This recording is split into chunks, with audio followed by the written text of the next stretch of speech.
Okay, the sun dash rays give light to the earth is regarded by some people as good. এই কোশ্চেনটা দেখো তো, যে এই কোশ্চেনটা ব্যাংক পরীক্ষাতেও আসে, বিসিএস পরীক্ষাতেও আসে, সব পরীক্ষাতে এই ধরনের কোশ্চেনগুলো আসে। The sun dash rays give light to the earth is regarded by some people as good. ধরো তুমি এই কোশ্চেনের যে মানে আছে মানেটাই জানো না, কথা কথা বলতেছি, এটা অর্থ জানো না, তারপর আনসারটা করতে হবে। কিভাবে করবো আমরা অর্থটা? টুকটাক কিছু টিপস আছে। দেখো, আমি তোমাকে আমার যে ক্লাসরুম যে বইটার কথা আবার মুখে আসতেছে, কারণ ওইখানে আমি এই জিনিসগুলো একদম বিশাল করে লিখে দিয়েছি। আমি যে কথাগুলো বলতেছি যেভাবে বলি এইভাবে ওখানে বিস্তারিত বলা আছে, যে দ্যাট কোথায় কোথায় বসবে না, কোথায় কোথায় বসবে, হু কোথায় বসবে, হুইচ কোথায় বসবে, কেন বসবে, এগুলো সব কিছু একদম গল্পের মধ্যে বলা আছে। এখানে খেয়াল করবা, ছোট টিপস দিই। এই যে একটা কমা আছে, এই যে জায়গায় যে গ্যাপটা বসতেছে, এগুলো সবগুলোর নাম কি? এগুলো সবগুলোর নাম হচ্ছে রিলেটিভ প্রোনাউন। রিলেটিভ প্রোনাউন, ঠিক আছে? এই জায়গায় কি বসবে? রিলেটিভ প্রোনাউন বসবে। এখন এখানে হুইজ বসবে না হুজ বসবে নাকি দ্যাট বসবে, এটা হচ্ছে প্রশ্ন। এখানে একটা টিপস দেখো, এই যে একটা কমা আছে, যখনই খেয়াল করবা যে এই যদি এখানে রিলেটিভ প্রোনাউন বসাইতে হয়, দেখো ভালো করে খেয়াল করবা, কিন্তু একটু জটিল জিনিস তো, আর আমি একটু ফাস্ট বলতেছি।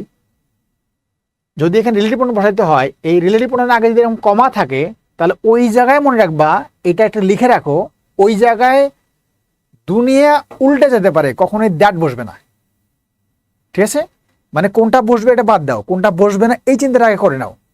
তাহলে যদি এখানে কমা থাকে, কি বসবে না? এখানে কখনোই দ্যাট বসবে না, লিখে রাখো যে কখনোই দ্যাট বসবে না। ঠিক আছে? তাহলে এই চারটার থেকে তোমরা যারা দ্যাট দিয়েছিলে, এটা গোল্লা খাইলা, একটা গোল্লা খাওয়া আগে এইটা বাদ গেল। এটা মনে রাখবা, যখনই দেখবা যে গ্যাপের ঠিক আগে কমা আছে, তাহলে ওখানে কি দিবা? দ্যাট কখনই দিবা, শেষ। এবার তিনটা আসো। 3 নম্বর থেকে হুইচ কোথায় হয়? হুইচ এবং হু হয় যদি সাবজেক্ট হিসেবে বসে, আর গ্যাপের পরে যদি ভার্ব থাকে, খেয়াল করো, গ্যাপের পরে যদি ভার্ব থাকে, এই যে গ্যাপ আছে, এই যে গ্যাপ আছে, গ্যাপের পরে যদি ভার্ব থাকে, তাহলে হুইচ হবে বা হু হবে গ্যাপের পরে। এবার খেয়াল করো তো, এই যে রেজ শব্দটা আছে, রশ্মি, হ্যাঁ, একটা রশ্মি, দ্য সান মানে আলোক রশ্মি, রেজ। এই যে রশ্মি, এটা কি ভার্ব? ভালো খেয়াল করো, এটা কি ভার্ব? ভার্ব কিন্তু না, ভার্ব হচ্ছে গিভ, এইটা ভার্ব, কিন্তু এটা ভার্ব না, এটা হচ্ছে রশ্মি, আলোক রশ্মি। হ্যাঁ, মানে সূর্য ড্যাশ রেজ, মানে এখানে কি দাঁড়াচ্ছে? যার আলোক রশ্মি। তার মানে দেখো যে এইটা কিন্তু সাবজেক্ট এখানে বসার কথা না, এটা যদি ভার্ব হইতো তাহলে হুইচ হইতো। ঠিক আছে?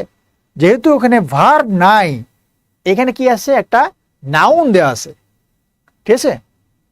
তাহলে এই যে নাউনের জায়গাটা যেটা আছে, হুইচ রেজ, ঠিক আছে, হুইচ রেজ এইটা হবে না, হুইচ গিভ এটা হইতো, হুইচ গিভ এটা বলা যেত, যা দেয়। খেয়াল করো জিনিসটা, এইটা বলা যেত। এখন কি হবে এখানে? যেমন আমি যদি বলি যে এটা হচ্ছে সেই রুম, ভালো খেয়াল করো কথাটা, এটা হচ্ছে সেই রুম যার জানলাগুলো কি বলে, এটাকে বলা যায় নোংরা। ঠিক আছে? এই কথা যদি বলি, this is the room dash windows are dirty.